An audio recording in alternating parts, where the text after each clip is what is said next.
Hello guys, അങ്ങനെ ഞങ്ങൾ അനിയത്തിന്റെ വീട്ടിലെത്തി. അനിയത്തിന്റെ മോള് ഓടി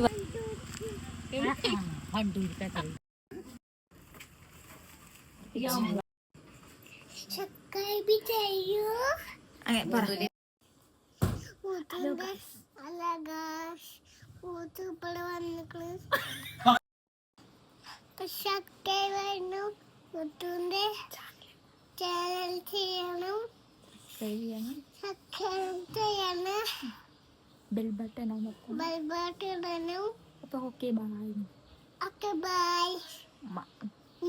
അങ്ങനെ ഞങ്ങൾ ചെന്നപ്പോൾ കുഴിമന്തി പായസമൊക്കെ റെഡിയാക്കിച്ചിരുന്നു. അങ്ങനെ ഞങ്ങൾ ചെന്നപ്പോൾ ഒരു കേക്കും കൊണ്ടാണ് പോയത്.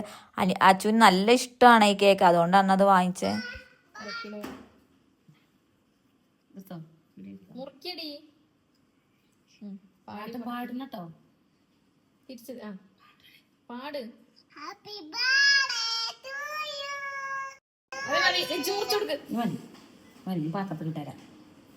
വർഷത്തിൽ എത്ര ബർത്ത്ഡേ ആണ് താങ്കൾക്ക്?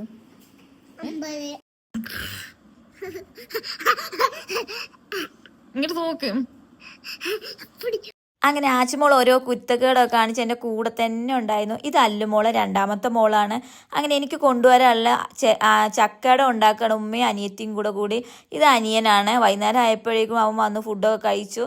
ഇത് എനിക്ക് പോരാൻ വേണ്ടി ട്രെയിൻ ടിക്കറ്റൊക്കെ എടുത്തു, സീറ്റൊക്കെ കിട്ടി. ഇന്നത്തെ വീഡിയോ ഇത്രയോളം. മാക്സിമം സപ്പോർട്ട് ചെയ്യാം.